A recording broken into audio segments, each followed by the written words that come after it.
that, yes, thank you for the recording. So to all of you that are here present tonight, know that we are, through this interview with Asha, introducing the theme of Yogananda Festival that will happen in France, but where you are all welcome, because it will be conducted in English with translations.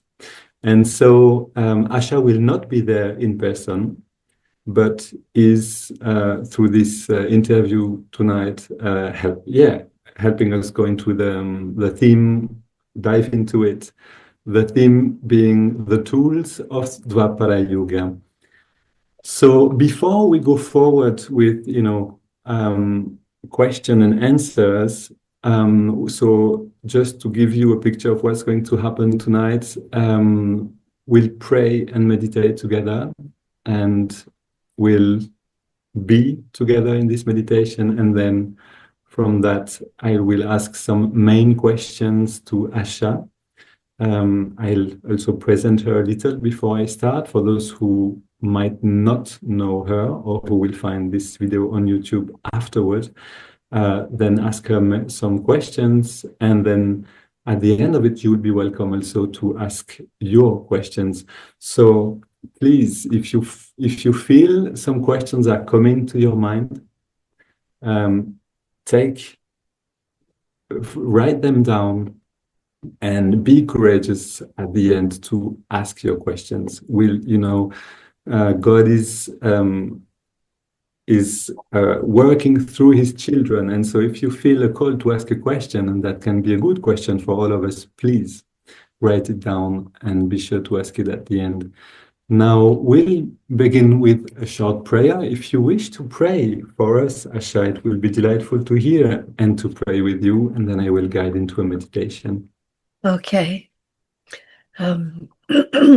Heavenly Father, Divine Mother, friend, beloved God, Jesus Christ, Babaji Krishna, Lahiri Mahashaya, Swami Sri Yukteswar, beloved Master Paramhansa Yogananda, saints of all religions, dear friend and guide Swami Kriyananda, humbly we bow to all. Bless us with deep understanding, that we may be clear and inspired and dedicated to following the light, to serving the light, to being instruments of the light in all that we do. Om. Peace. Amen.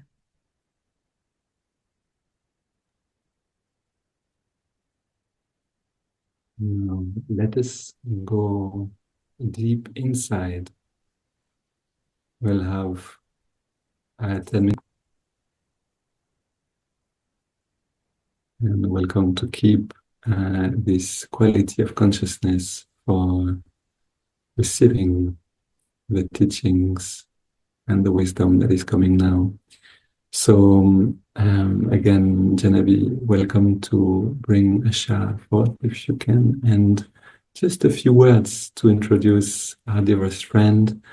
How to introduce Asha in a few words only. So I will not give the official all her biography. That would be a little long, but let's say that Yogananda came in the US, in America, and traveled and spoke.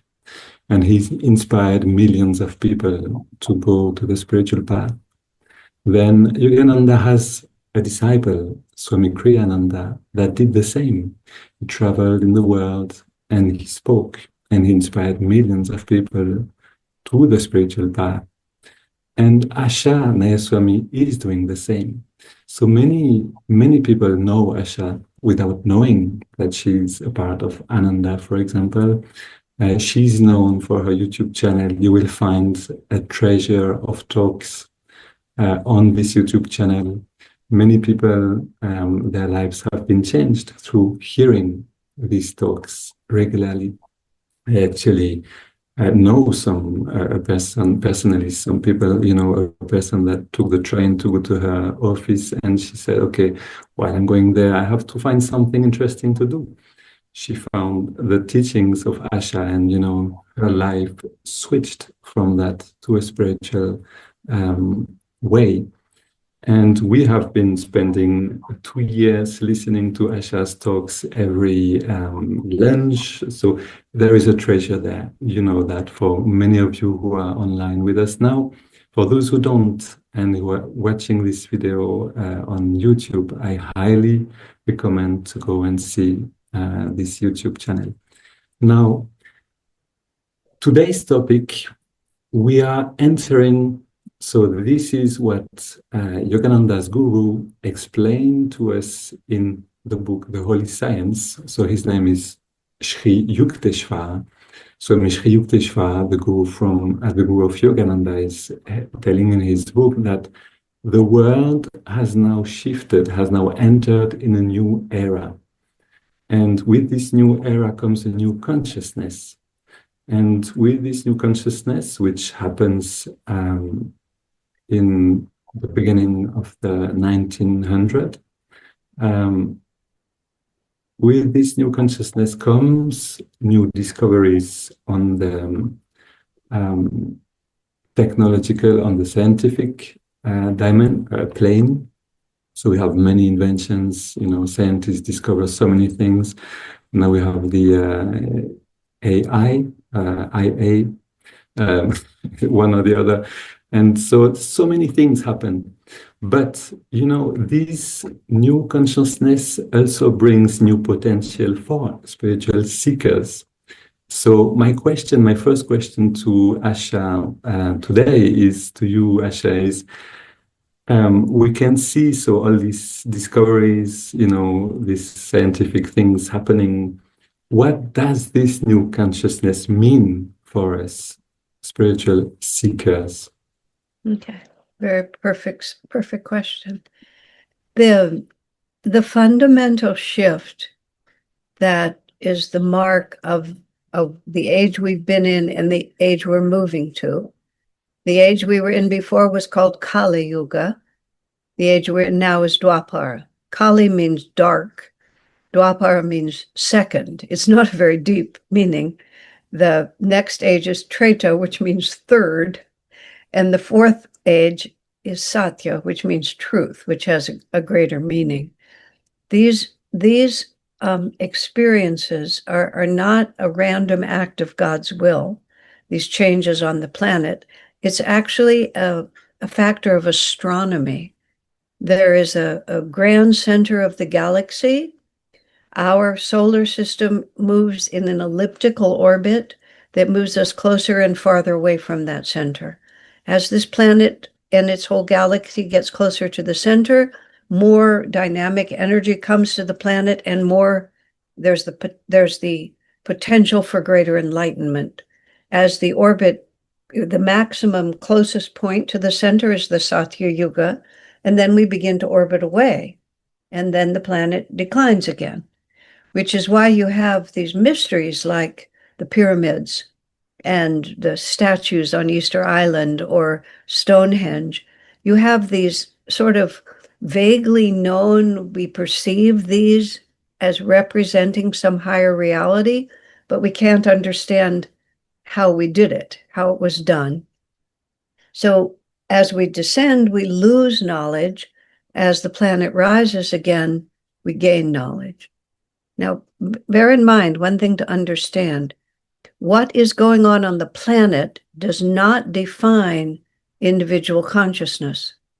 It actually works quite differently than that. When we're in the astral world, between our incarnations, and we're looking for the place to incarnate that is going to give us the best opportunity to work out our karma, we have many, many choices.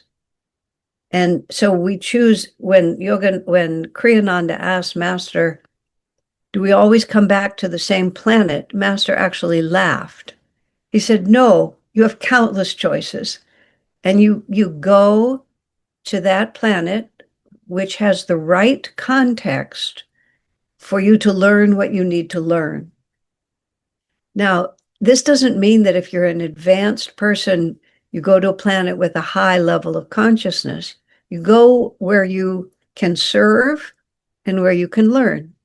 Jesus was born at the almost the worst possible time in terms of the consciousness of the planet, except that it got even worse for some 500 years after his crucifixion, before it started coming up again. And many enlightened souls were born to be with Jesus, and the fact that the planet itself was not at a very high level just provided the right atmosphere for them. Because one of the characteristics of low consciousness planet is that the spiritual and ordinary life have to be separated. And when the planet begins to rise, then spirituality can be integrated into society as a whole. So at the time of Jesus, if you were a serious spiritual seeker, you walked away from everything that was going on in society and you just isolated yourself and worked on your spirituality. All of our, and the other characteristic of the aged Kali just before this one is that everything was defined by its physical form.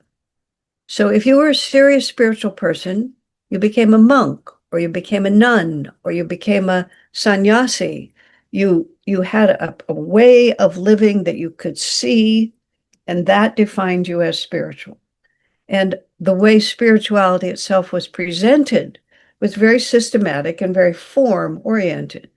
You go to church, you follow these rituals, you obey these rules, and you will be saved.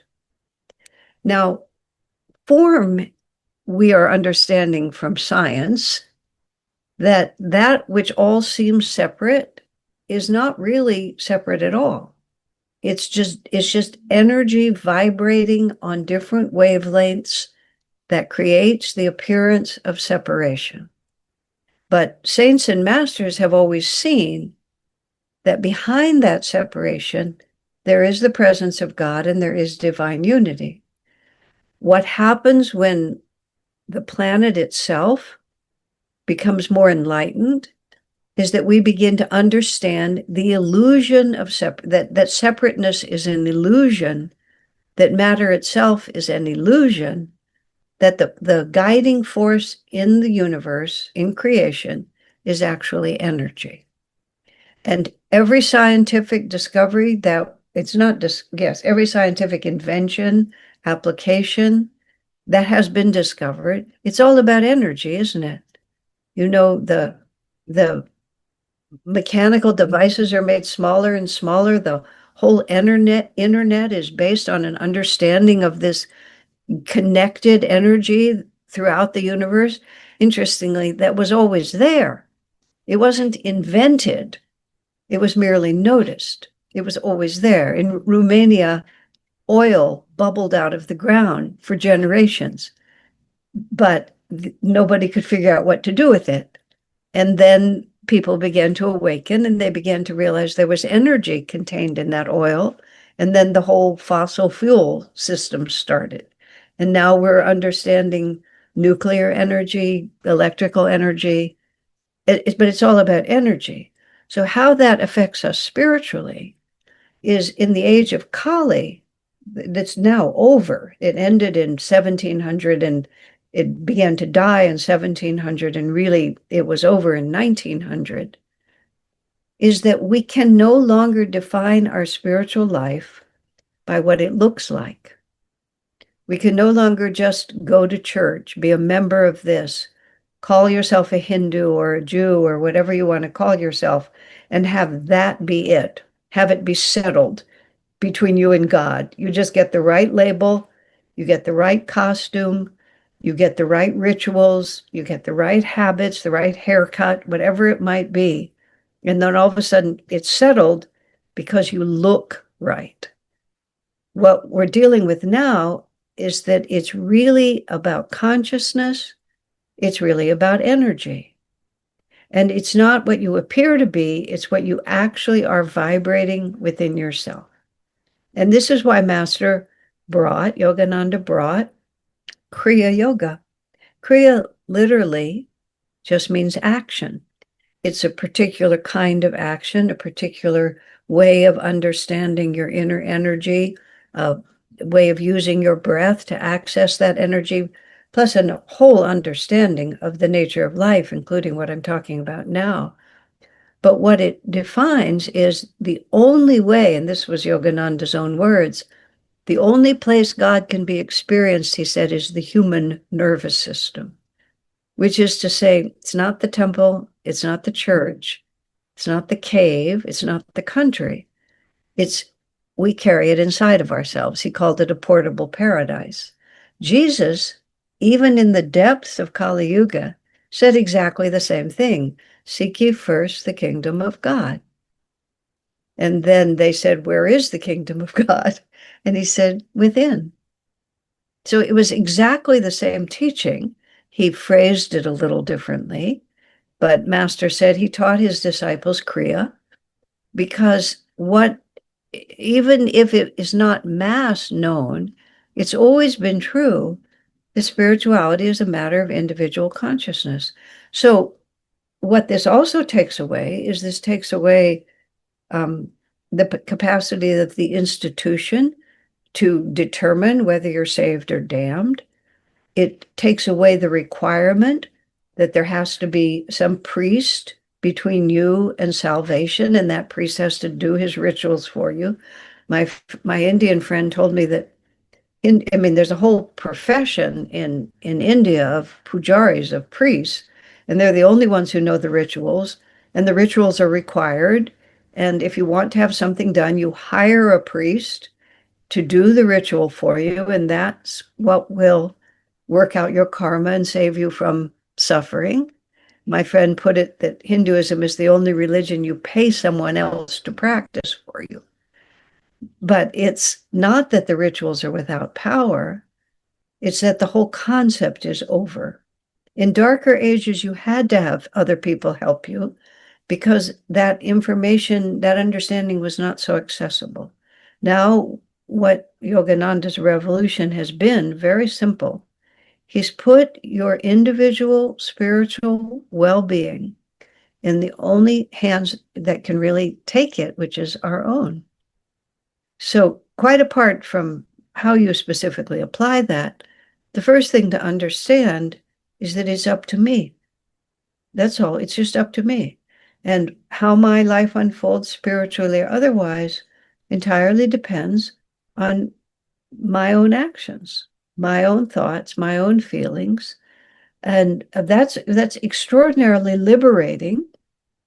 It also takes away from us whole lots of convenient excuses, and we just have to simply become responsible for ourselves.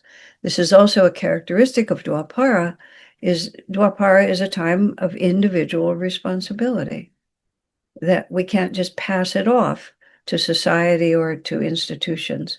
It's up to us. My consciousness is up to me. And all of this is wonderful. We just have to rearrange our thinking. The other aspect of Dwapara is that we do not have the comfort of running away from society. We do not have the comfort of renouncing ordinary life. We have to figure out how to live a life that looks pretty much like everyone else's, except as Swami Kriyananda put it rather quietly, we put God first. And on certain levels, that's easier because we know what life should look like. On others, it's much more challenging because you have to really do it sincerely and deeply from the inside out. And you can't fake it. It's just who you are before your conscience and God and before your fellow brothers and sisters. And it's liberating and it's terrifying simultaneously. Okay. Did you want to ask another question, Ramananda? Thank you, Asha. Yes, of course, we could have many questions. Another question, and thank you for this answer, was so we see, as you said, we cannot now escape the world. Now, the world goes in a funny way. We see a strong polarization between good and evil values in the world. We can see that clearly in politics, and we can see that in relationship between countries. Now, so this is very clear when we look at the world that this is happening. Does this polarization, well, this actually leads to two questions. The first is, does this polarization also takes place in the microcosm level, which means in our own selves? And why? And how does it take place if it does, and how to deal with that? Well, this first question. What's happening on the planet now was predicted by Yogananda, was predicted by Mother Mary at Fatima, was predicted by Padre Pio, was predicted by Sai Baba. Every prophet and every saint has been telling us that there's going to be a very turbulent transition. Those who are speaking from the Indian side speak of it in terms of Kali Yuga, Dwapara Yuga. These transitions between yugas are often very very tumultuous. The Ramayana happened when they were going from Dwapara Yuga, from Satya Yuga into Dwapara Yuga, down, when they were going down. The Mahabharata happened when they were going from the end of Dwapara Yuga into Kali Yuga. And that was a worldwide, a global, the Mahabharata conflict was an enormous war. When we went from Kali Yuga descending to Kali Yuga ascending, the world was swept by barbarians, and much of the remnants of civilization were just wiped out by barbarian hordes. That's the basis of the book called How the Irish Saved Civilization. And as it happened, culture was preserved in isolated monasteries. And that's the divine plan, that a certain wisdom was preserved. The wisdom of India went up into the Himalayas and was hidden in the Himalayas while the planet went through this tumult.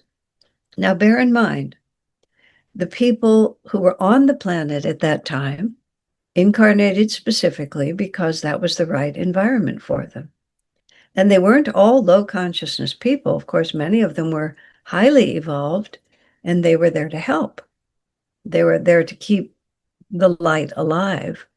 So what we're watching now is we're watching an enormous conflict between those who want the future to look like the past and those who understand that we're entering a different future.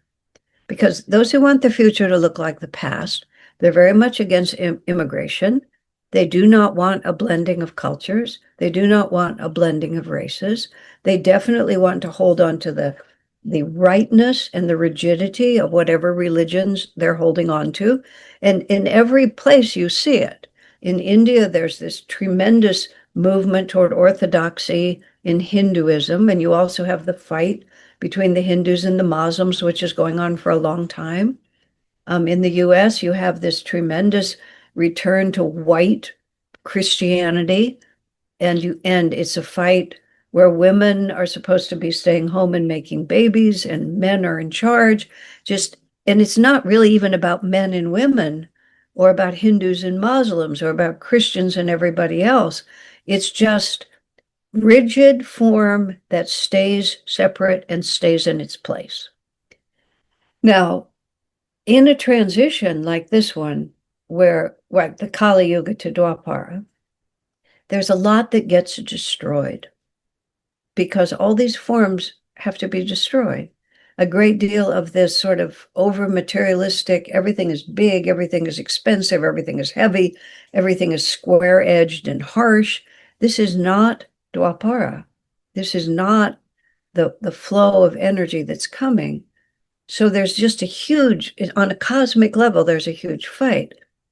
Now, souls who like to destroy things, souls who like to fight, souls who like to use nuclear weapons to hurt other people, people of deeply prejudiced, aggressive prejudices and bigotry, this is a great time for them to incarnate, because they get to try out whether destroying stuff makes them happy. They get to try out whether being a religious or a racial bigot makes them happy. And bear in mind, all Divine Mother's children are equally dear to her. And every one of us is given the opportunity to try out different ways, different levels of consciousness to see if those ways actually make us happy. And then there's people like us who are actually in tune with where we're going. We're much more in tune with the energy and the light and the expansive unity of Dwapara Yuga. So we're here to lay the foundation for the future. And we're also here, I'll speak personally, because all this tumult, all this anger, all this potential violence is very frightening to me. And anything that we're afraid of, I asked Swamiji once, how can you know when you've really overcome a karma? He said, when you're not afraid of it anymore. It's a very interesting answer, isn't it? Which is to say, you no longer believe that either that it will cause you pain or that it matters that it causes you pain. Master said that fear is the memory of past suffering and the concern that that suffering will come again. But once you've been through something or been through it many times, and you realize, well, it's not pleasant, but I can live through it. You're not afraid of it anymore. You may not wish it as your first choice, but if it comes to you, you don't panic. But if you panic, that means that you have some karma still, because you believe that that can take away your attunement to God, your experience of God, your faith in God. So a lot of us are here because we get to face a lot of things that we're afraid of. And we get to witness for the light, be an instrument of the light at times when it's not so easy.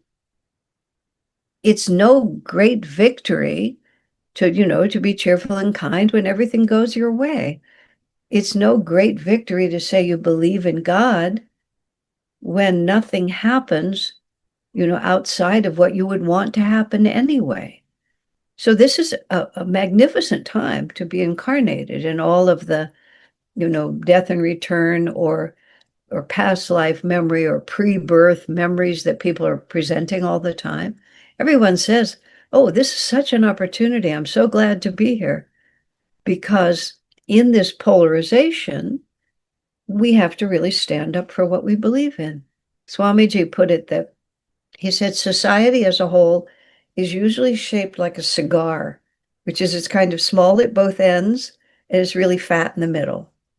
And there's a few good people, and then there's a few bad people, and most people just get to live ordinary lives, ordinary unexamined lives, just hanging out in the fat middle of the cigar.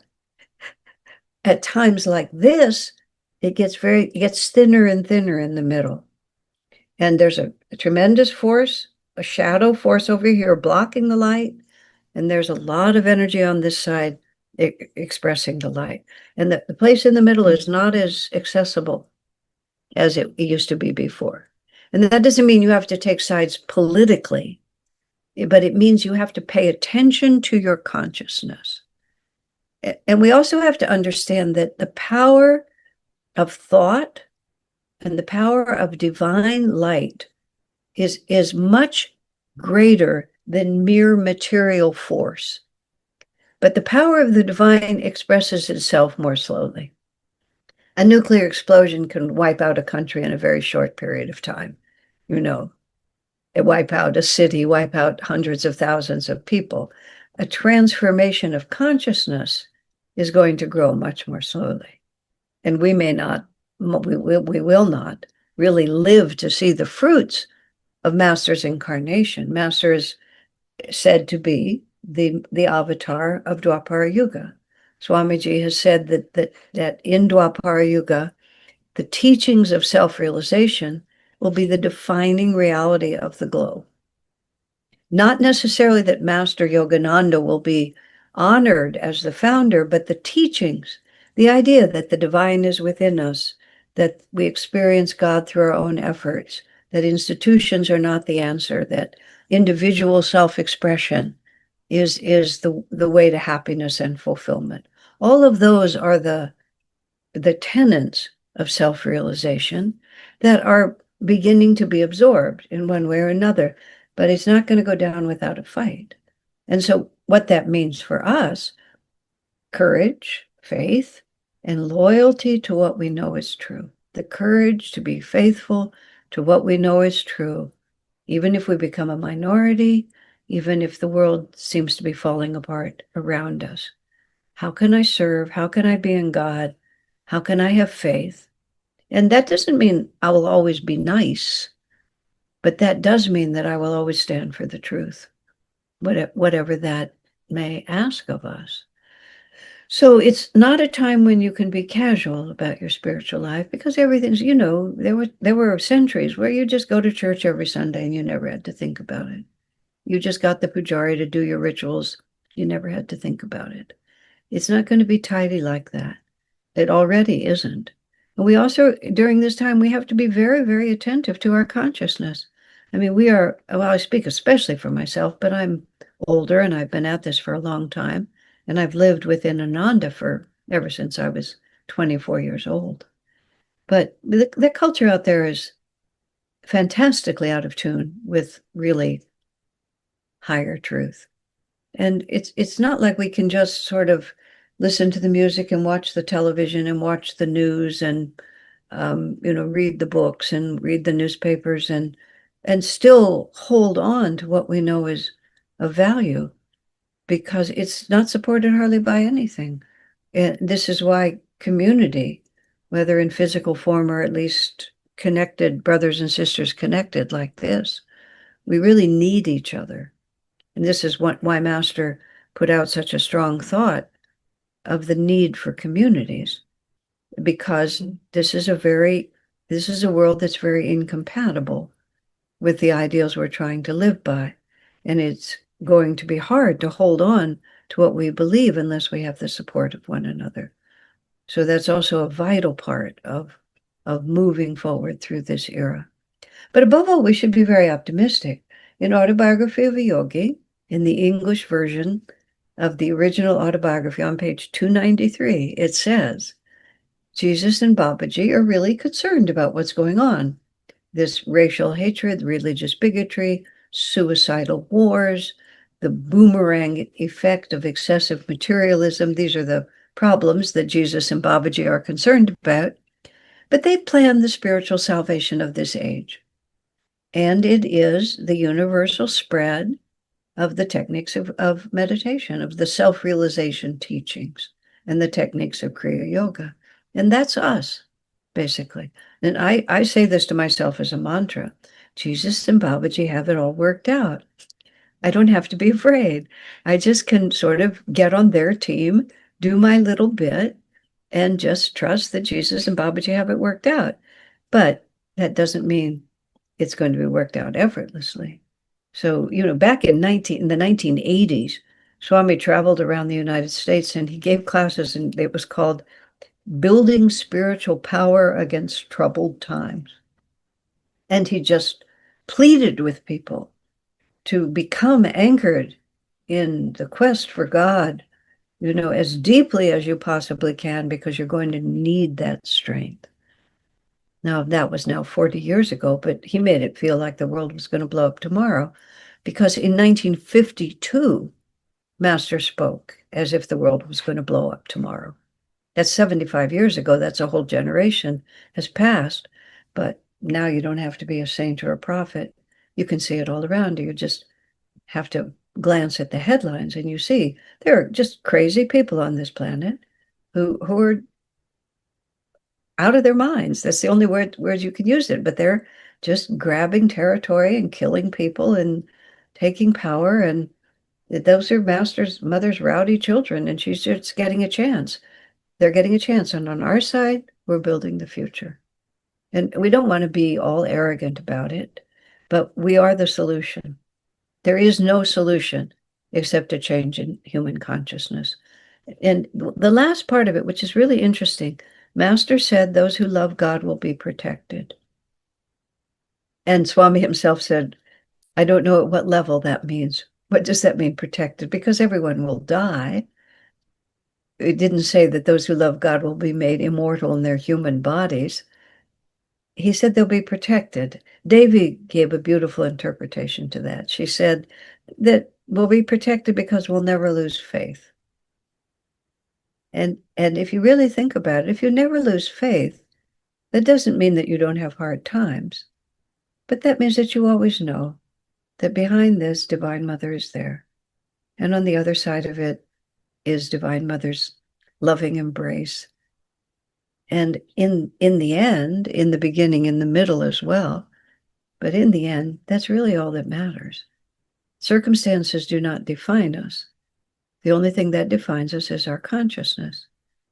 And the polarization that we see in the world around us is our powerful incentive, because we're dual inside ourselves.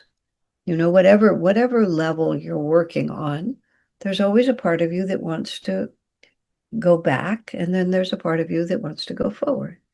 Your subconscious self is all your habits, everything that's already familiar to you. You know, it requires the least amount of energy to just sink back into the familiar.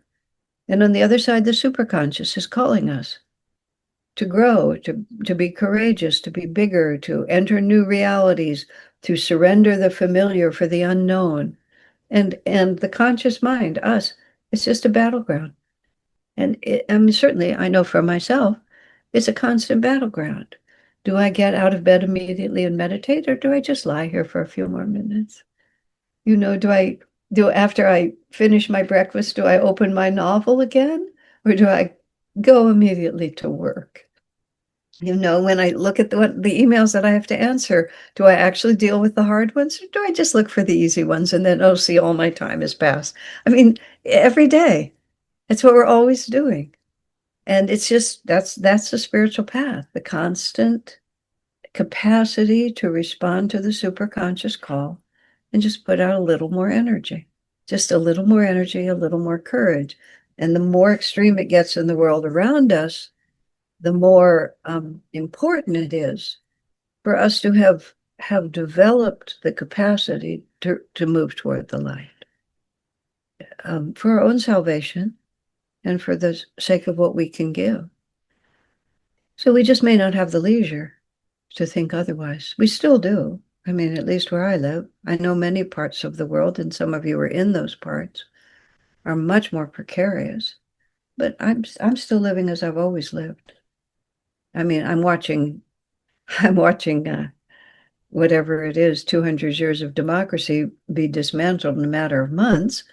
You know, I'm watching the rule of law be completely corrupted. I'm watching all kinds of things that I've never gotten to see living in America happening at lightning speed.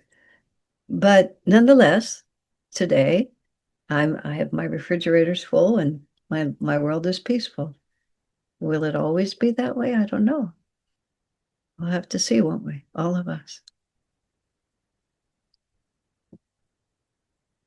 Thank you.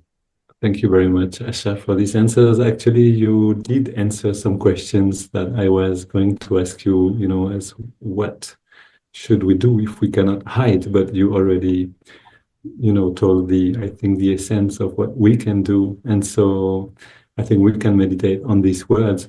Instead of asking you more questions, I'd like to see if there are people present here that do have some question. I see there is a lot of conversations happening in the chat. And is there a question, or does somebody want to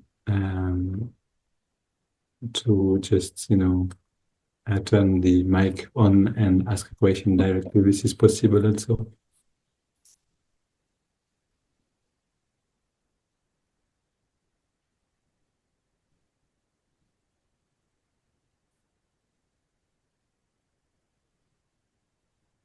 Hi, Asha. Hi, Dharmananda. Hi, welcome. Thank you. I have a question, but I'm not quite sure I know how to formulate it.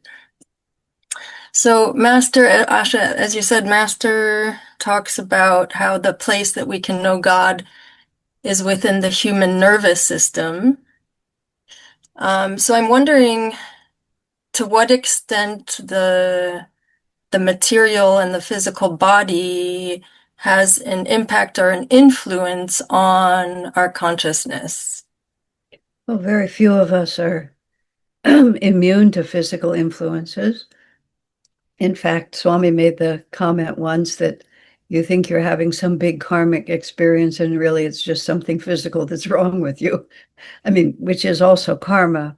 But sometimes when our physical body becomes out of balance, it affects our minds, and then we run with all kinds of stories. But the origin point could be solved physically. It's an integrated whole. There's no lines where you can say. But the issue is the actual question you're asking is, how do we expand our self-definition? And the degree to, okay, think of it like this. Here, our actual consciousness, and theoretically, is that we are one with the infinite.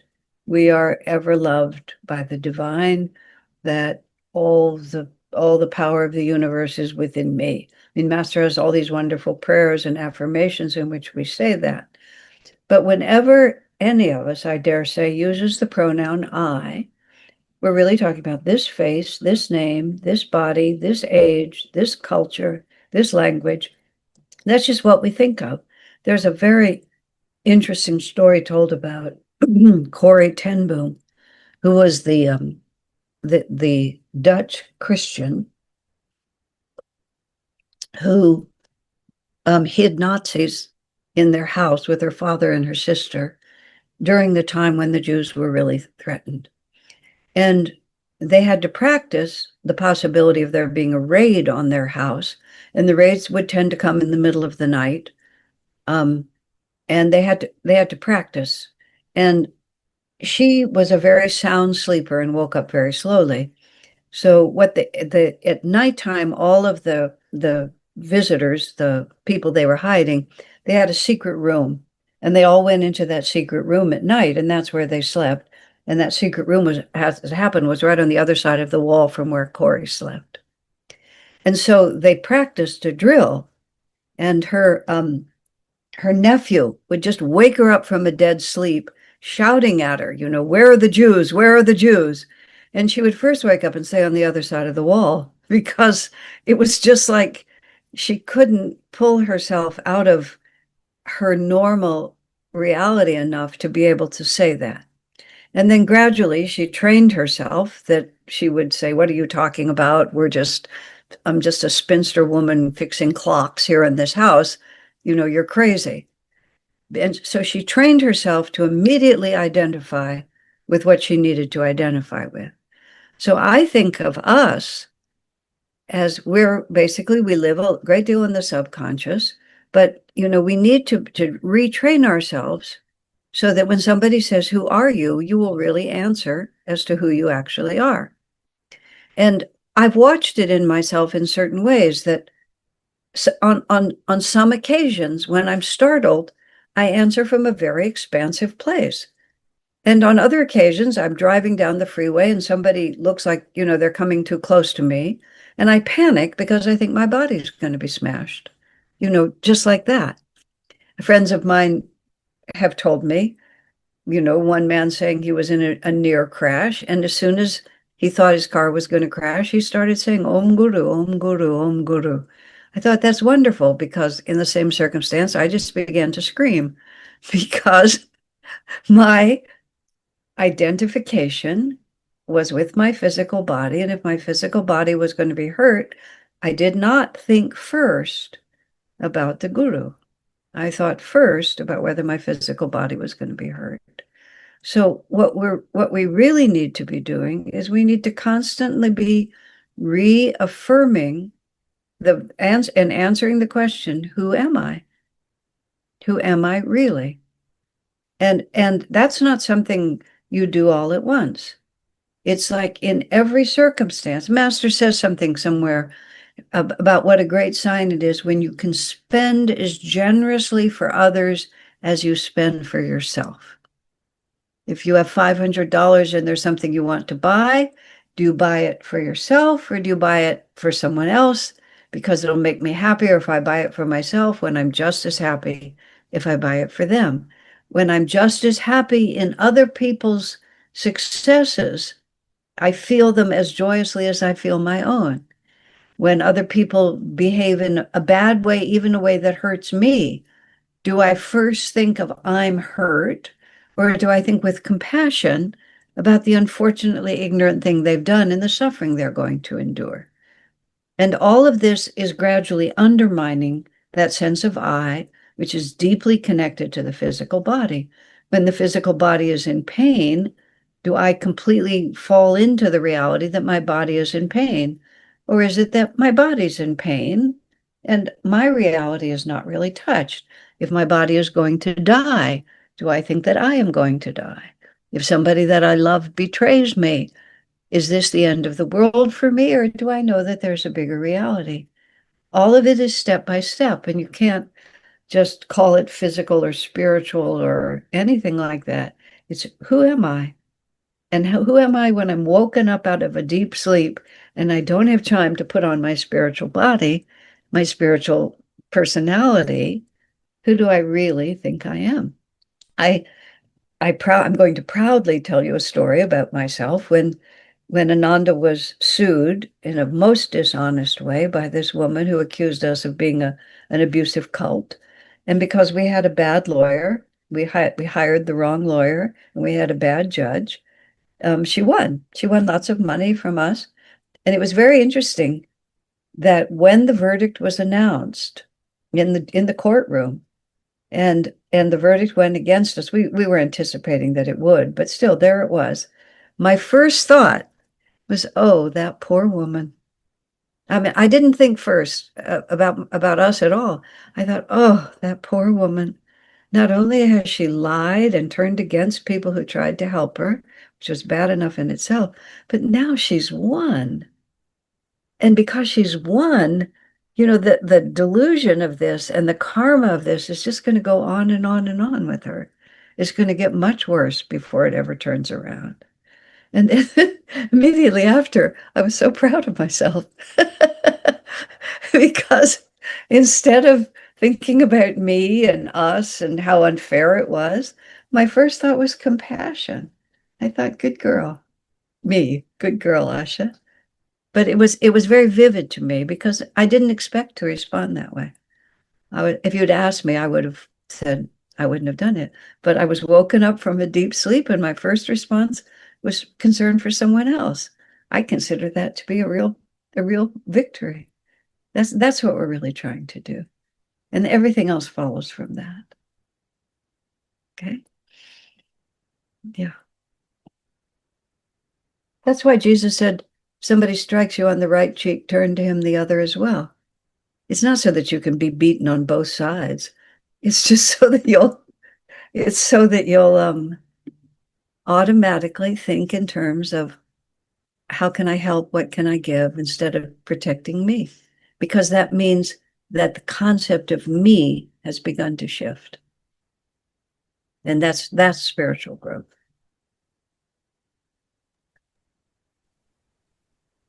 Thank you, Asha. Thank you very much.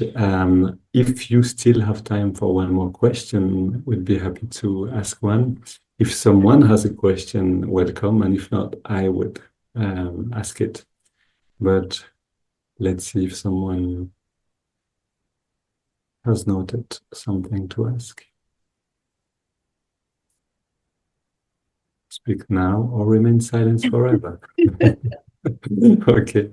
So in that case, Asha means hope.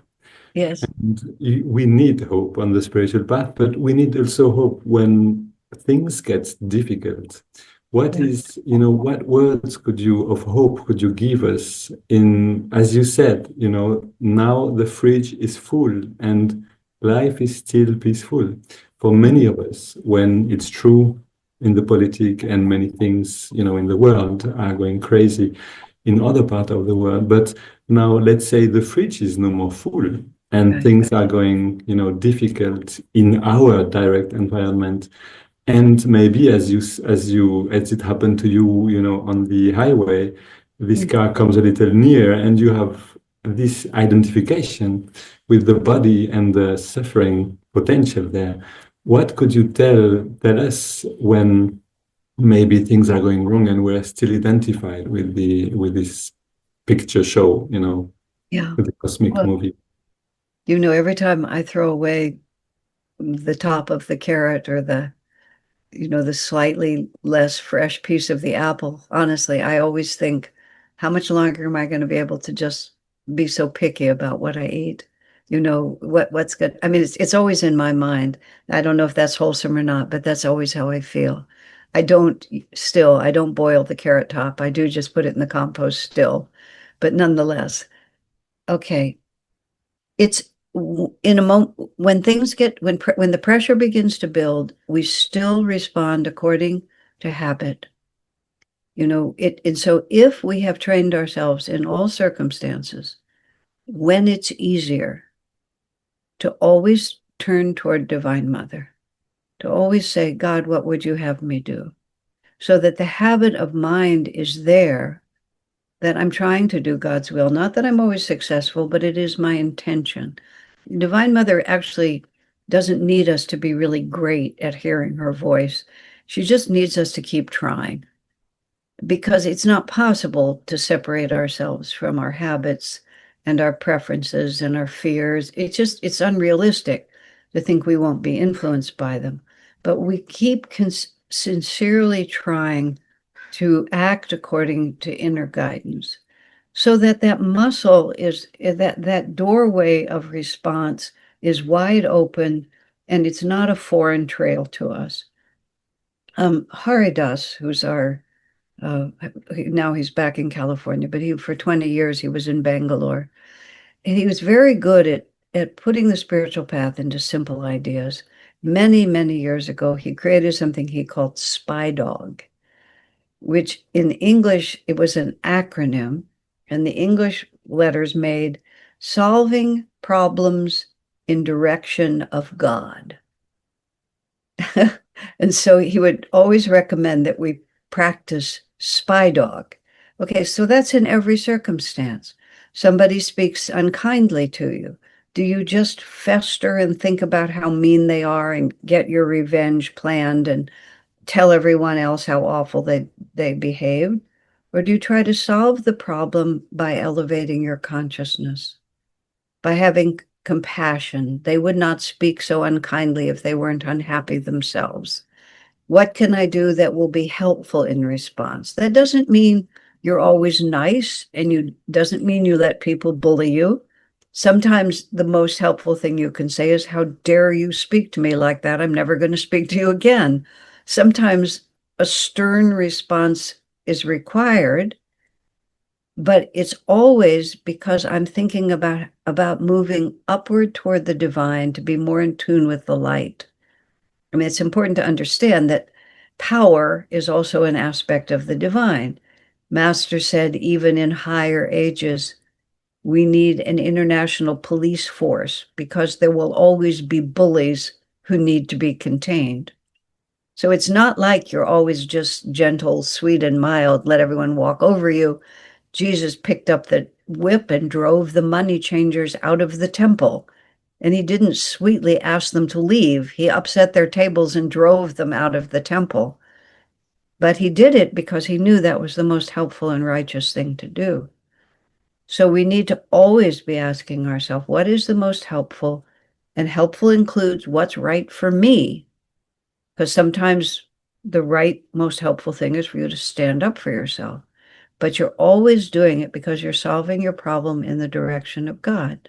So if the problems get bigger, if the situations get more dire, if you built spiritual power before the crisis comes, you'll be more inclined to say, okay, yesterday I could eat whatever I want. Today, all I have is rice. Thank God for rice. Whatever it might be, the habit of saying thank you, the habit of trusting that Divine Mother knows what she's doing. The only answer to everything is that Divine Mother is taking care of us. If there was an easier way for Divine Mother to teach us what we need to learn, she would take the easier way. This is what I say to myself all the time, whenever anything difficult happens. Obviously, there's something I need to learn here. If there were an easier way for me to learn it, God would give me the easier way. Divine Mother's not trying to hurt me. She's trying to teach me. Think how many times children get mad at their mothers or their fathers because they're disciplined in the way they need to be disciplined and they don't like it. Gee, I don't think I'm any different. My Divine Mother is teaching me in the only way that I'm going to learn.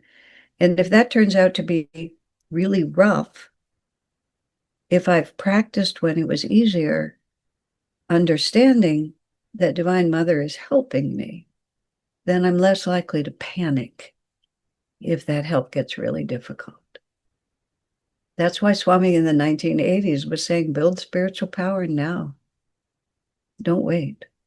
I mean, I've become kind of a doomsayer going around the planet telling everyone that Master said it's going to get much worse. I'm actually quite optimistic. My name is Hope, after all.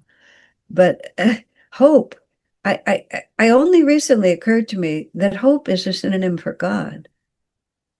Because hope is that part of ourselves that just gets up the next day because we still believe somehow, something will happen.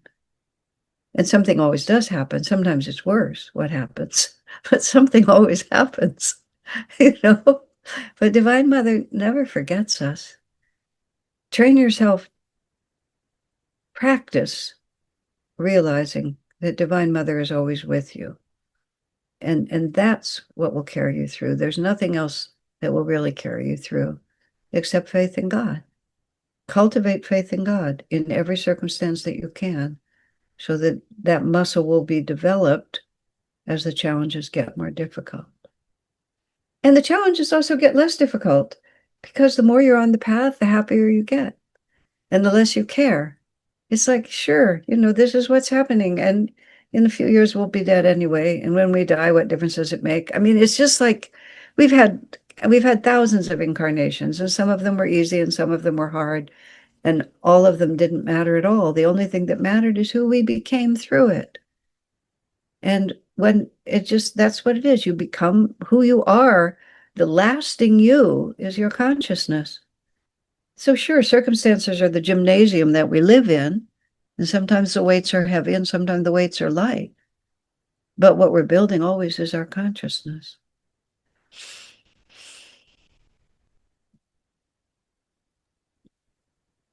Thank you for this, for these words of hope, because we need them, and we need also this serious motivation to do one step forward, to do steps forward on the spiritual path as we can.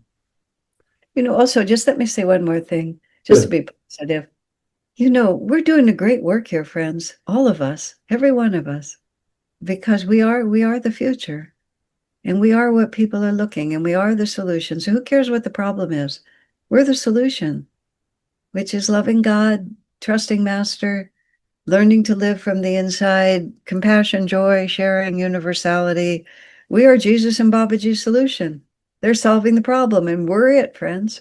Just in our own tiny little ways, because our thoughts are exceedingly powerful. And every time we pray, every time we meditate, every time we remember Divine Mother's love, we're just adding, we're just like all the things you can do on the internet where you set the little hearts and the little balloons start running around, we have these little pictures, you push these buttons and little things happen. People start, yes, there you go. All the hearts start crossing up. Every time we send those positive thoughts out, that's exactly what's happening. And it's much more powerful than the shadow. The light is more powerful. Shadow can block the light, but it can't diminish or extinguish it. The light is untouched. So we're helping on levels that we can't even imagine. Just by, and that, wow, that's a good job. It was worth incarnating for that, wasn't it? you know? That's why we're here.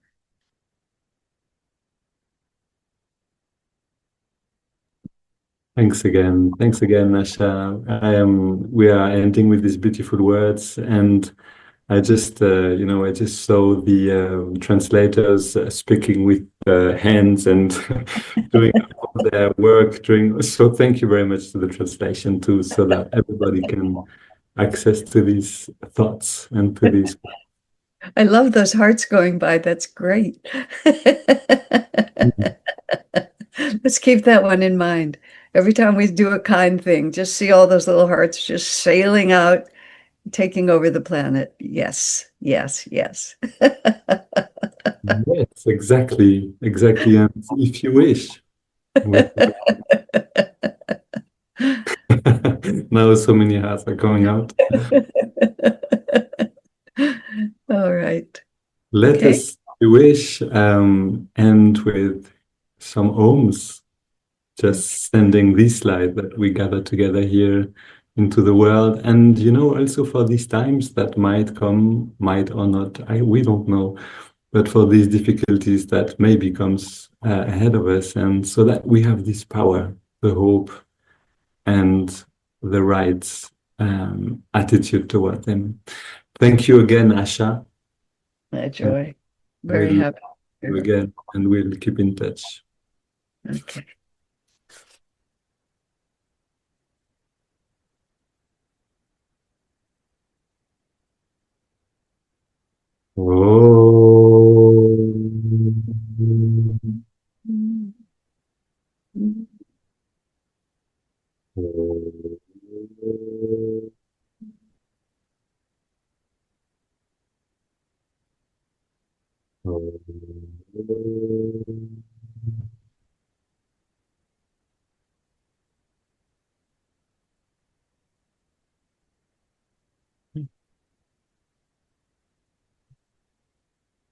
All right, my friends. God bless you all. Okay. Thank you all.